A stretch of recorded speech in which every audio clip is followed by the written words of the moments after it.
whole different ball game now. A lot of vast differences between Europe and the Pacific Theater, and I think you'll hear it in the tone of these men's voice on a different kind of enemy, a different kind of environment. And I'm actually going to have each veteran introduce themselves and tell them what branch of service they're in and what their job was in the military. My name is Arthur Grabina. I was a yeoman second class on an attack transport ship. The prior picture were pictures of the landing craft that we had. We had 24 of those. We had 550 in my crew, and we carried 1,500 troops into the invasions. I'm Pat Patterson. I was a Navy pilot. I was one of the first squadrons that went into the North Pacific. Our job was photo bombing and reconnaissance of other types. And we shipped out from Whidbey Island and flew to Adak first. The Japanese had already occupied two of the Alaskan islands, and we were involved with the retaking of Attu, which had a garrison of approximately 30,000. So, So this was the first engagement that land-based bombers for the Navy, and we made a big show. We had a large assignment, and we carried it out, and we lost a few. After you, Charles. I'm Charles Birking from Bloomsburg, Pennsylvania. I joined the Navy when I was 17 years of age because I wanted to help the United States win the war. I joined and didn't know what type of boat I was going to serve on, and I finally wound up on Pete motor torpedo boats, which was a good choice, and served in the South Pacific. My name is Bob Hartline. I born and raised in Reading, Pennsylvania, and I graduated from high school in 1942, and the previous December is when the Japanese bombed Pearl Harbor. And I was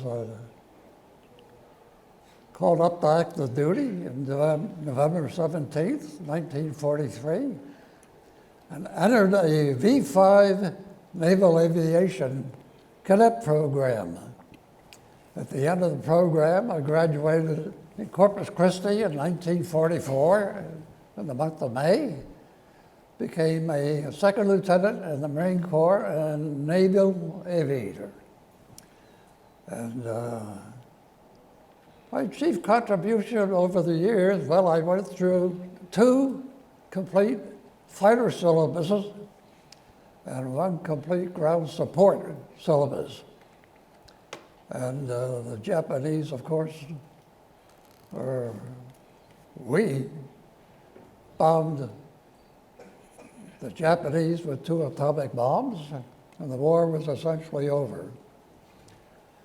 And rather a shock for everybody for the atomic bombs to end the war so suddenly.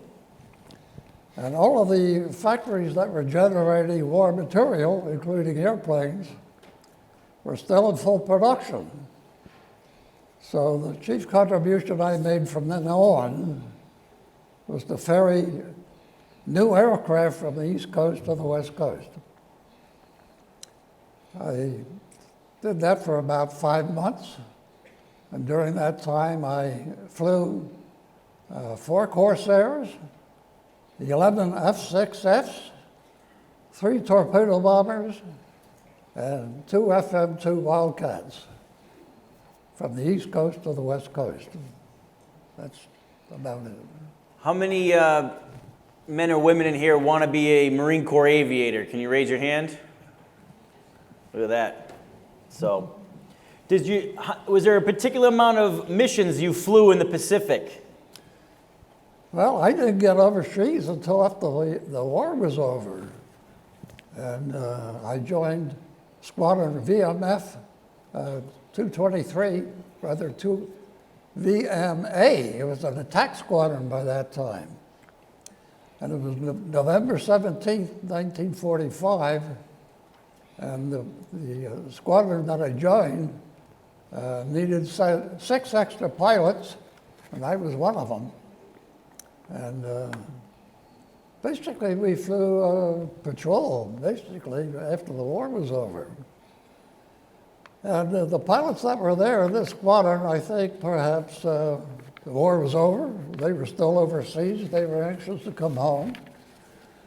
And the flying, although there was no enemy to be concerned with, the gentlemen got themselves into some problems. And during 5 weeks, we lost 3 pilots to accidents.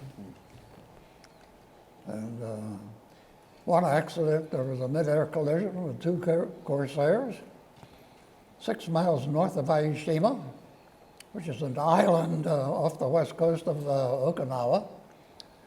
The 3rd accident, a guy was out with a Corsair and he was doing some extremely low-level flight. He killed a Okinawan woman on the ground. He killed himself in the accident. That was tragic. How old are you now, Robert? 99. 99. Excellent.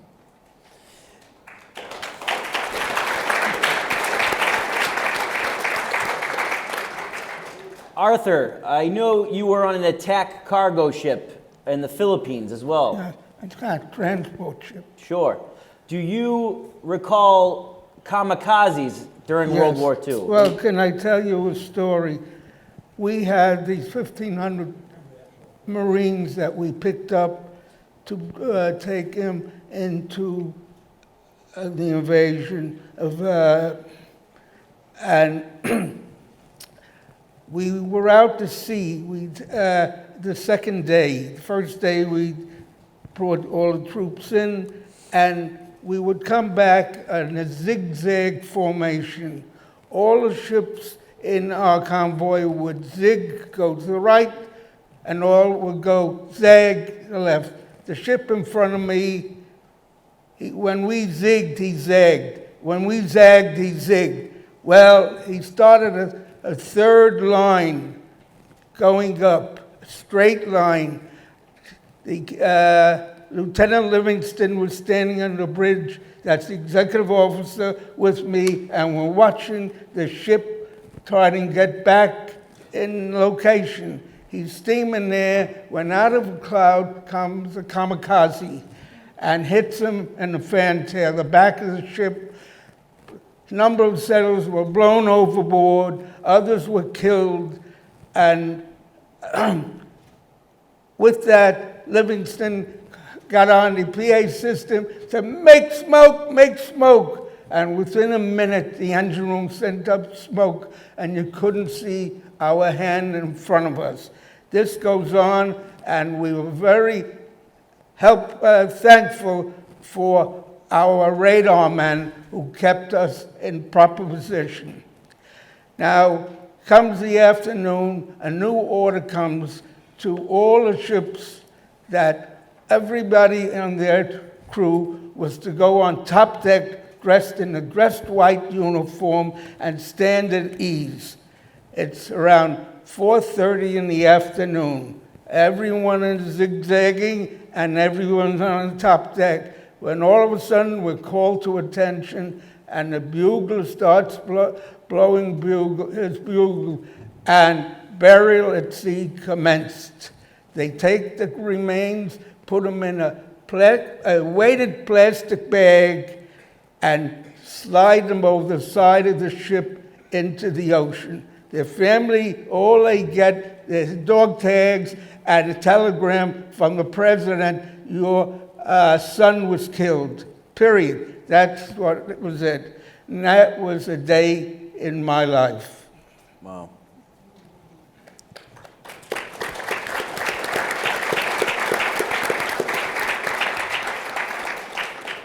Of all the landings you helped take part in, what would you think was the most dangerous of those landings, of those campaigns? Well, we had certain guns. Luckily, we never fired them, but they were fired all around us. They picked up some rumblings beneath us. They thought there were German U-boats from the Japanese beneath us. All of a sudden, nobody was permitted on deck. All the portholes were secured, all the doors were secured, and all of a sudden we heard bang, bang, bang, 5 times. They dropped out depth charges beneath us. The ship jumped up and down like this. We never knew what happened, if they ever were successful. And Arthur, what was your job on the attack cargo ship? My job was a yeoman who took care of all the Navy clerical things, and we took all care of the office, etc. But I stood 4-hour duty on the bridge every day, and we had general quarters. I was at a gun as a talker. Great, thank you. Charlie, what was your biggest threat as a PT boat, man? What was your guys' biggest threat? Because I know you guys could speed and go faster than a lot of other ships. The biggest threat was being caught out in the open, in the water, trying to torpedo a ship and get caught in the act and have to get out of there as fast as you possibly could. But actually, you didn't think about that. You didn't think about fear. You didn't think about dying. You didn't think about getting shot. You did your duty as best as you could, and that's where, PT boats, I don't know if everybody knows that, were made out of mahogany plywood. The 6-inch strips of mahogany plywood were applied to the rib section of the boat while it was upside down. On top, once that was covered, they would put a coating of glue and canvas. That was ironed in place. Then they would put a second layer of mahogany plywood so it was crossed like this to take up stress of running in the ocean. Then that was all held together by 400,000 brass screws. Wow. The reason they use brass screws is because they don't corrode, and another thing is you cannot pick a piece of brass up with a magnet. So if we got close to a magnetic mine, it wouldn't be attracted to the mine. Once the boat was turned over, then the deck was put on, the superstructure and everything that was necessary. The motors were put in place.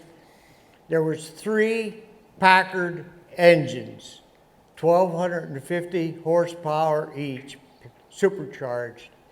We carried 3,000 gallons of high-octane aviation fuel that fueled the engines. Each engine had its own shaft and its own propeller, and it was powered in 11 seconds. I'll use miles per hour. In 11 seconds, we could reach 46 miles an hour on the water in 11 seconds. That's pretty fast. The only one that could beat us in the water was the German E-boat. They were made out of aluminum, had a big powerful diesel engine, but we could outmaneuver them, but they could outrun us. We had, on the bow, we had a 37 millimeter, or an 80-foot boat. Now, I'm talking about an 80-foot boat. We had a 37 millimeter, we had a 20 millimeter, 16 rockets, 8 on each side. We carried 4 torpedoes. On the stern, we had a 40 millimeter anti-aircraft gun, plus 2 turrets of twin 50 machine guns. My turret was the right-hand turret, and that was about that big around, and that also was made out of plywood. We had no metal protection of any kind. But our biggest threat was aircraft, but you didn't have a whole lot of fear about that, because with a 50 caliber machine gun, if a target was coming in, you pointed the gun in that direction. You didn't aim it, you just pointed it. You pulled the trigger, and every 5th round was a tracer. So you just followed your tracers right in on a target with no problem at all. We also had, besides the torpedoes, we also had, usually carried 4 depth charges, smokescreen generator for confusing the enemy and a quick escape. Was your ship, your PT boat, accredited for sinking any Japanese ships? Yes, it was. Yes, it was. And one kamikaze. Amazing. And it was, we had 9 men in the beginning and 2 officers. And they were never above a lieutenant. It was usually a JG. Now, was your method kind of hit and run, sink a ship and get out of there, or did you have to stick around? Oh yeah, you did. All the patrols were at night, because in the daytime, a PT boat running in the water, the fluorescent wake of the PT boat would be easily spotted by the Japanese airplanes. So most of our patrols were at night. Now, almost everything you read or see is PT boats in the Pacific. But PT boats were throughout the whole world. English Channel, the Mediterranean, Corsica in the Mediterranean, China, you name it, the PT boats were there, and they were in on almost every invasion that the American Navy had. And who do you always read about?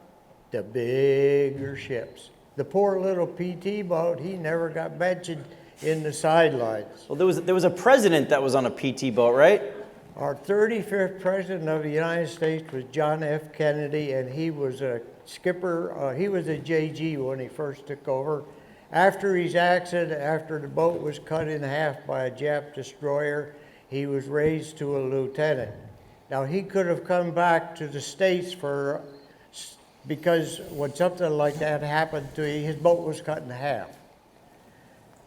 You were eligible to come back to the States, but he chose to stay there, and they gave him a beat-up old PT boat named 59. We had no names, it was just numbers. And 2 of his crew elected to stay with him to help get the boat back in shape. And towards the end of the war, it became a gunboat. They added a lot of 50 caliber machine guns on each side, and became a gunboat, because the Japanese no longer had the bigger ships to run supplies down to their troops on some of the islands. Mm-hmm. So we didn't have to carry torpedoes any longer, so that's when we put on extra 50 caliber machine guns. and the Japanese were running barges, shallow draft barges with everything they possibly could. Gasoline, more troops, usually food, ammunition, so forth like that, and everything. One comment I'd like to make about the Battle of Guadalcanal, that ended in 1945. After 2 years of vicious combat, and the battle was won, the last of the Japanese did not surrender until 1947, 2 years after the Japanese conceded. Amazing. Remarkable memories. And it's not every day we get to meet a PT boat veteran. Pat, your job was a lot of Japanese sub-hunting. Mostly our job was photo reconnaissance. At the early part of the war, the intelligence in the Navy and also at the Pentagon was almost nil about the northern islands of Japan. Mainly they had, and about only they had, old National Geographic magazines to show them what the shape of the islands were. On one mission, I had, by the way, 24 missions. They were 700 miles to the target, 15 minutes over the target, 700 miles back to our base at Attu. On one mission was planned such that 6 of us would take off from Attu and fly to the northern islands, Shimushu and Paramashiro. And the one that was picked to carry the big photographic plane was mine. I was to follow a group of 5 into the targets and the fighters and the anti-aircraft batteries that was on Shimushu. That's the northernmost islands of Japan. 4 miles across a little strait is Paramashiro, the Russian island of Kamchatka. And when we organized this raid, the first 6 planes were to bomb and strafe the northernmost island. And this they pulled off with some amount of success and some not. We we took our bearing from the Russian islands, Cape Lopatka. We flew south over the island of Shimushu, and that was one of the largest concentration of Zeros that the Japanese had to defend their north. When they got over the island of Shimushu, they almost made a coordinated attack. Now remember, this is a medium bomber. It has twin engines, twin tails, and a turret on top.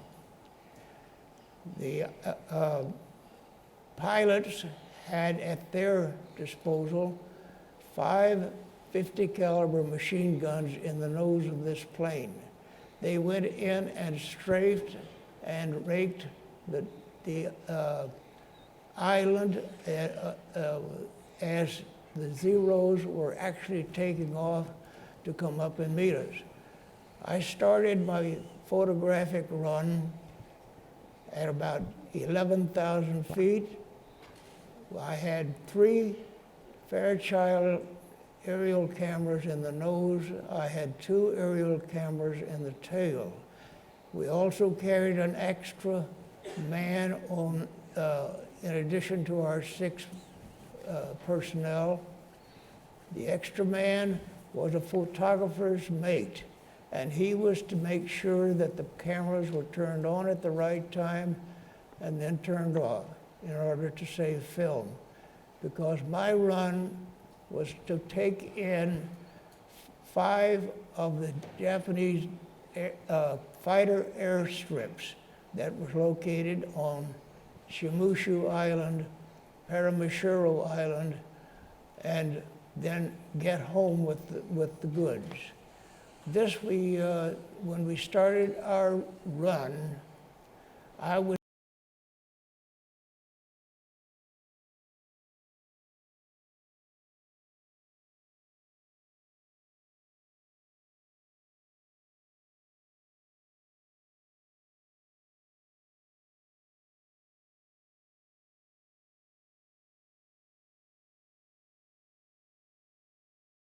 followed us and tried to make passes at us with their armament. Their machine guns and cannon did not inflict any great damage on us, and they finally turned around and spent the rest of their attack on the 5 airplanes that were doing the damage to their airfield. The results of this concentrated attack was 2 of the crews had to turn into Russia because they had sustained so much damage that they were incapable of returning back to the base. So they made an emergency landing in Russia, friendly Russia, while one of them was on one engine and the other one was shot up very badly as well. We continued our run south from Shimushu down to Paramashiro and photographed. When I gave the signal that we were over a field, the photographers turned on the intervalometer for the cameras, and we made pictures of 5 different Japanese airfields that kept defensive fighters, the Zero. We got to the end of our run on the south tip, and the cameraman, the photographer's mate, came up, tapped me on the shoulder, and says, "We've run out of our film magazines. Our film magazines are empty." So I said, "That's it, we go home." So we set up our track to return to Attu, and one of the lookouts, our navigator, spotted 2 Zeros still on my port side and one on my starboard side. And they were out of range at the time, but they were going to make the typical fighter pass. The 2 on the port side were going to feint towards us as if they were going to attack, and this would clear the turret, and the Zero that is on my starboard side could then come in and make a typical fighter pass on our plane. The problem was this Ventura, the Lockheed Ventura that we were flying as the photo plane, was fast enough that the Zeros could not close on us in a regular fighter pass.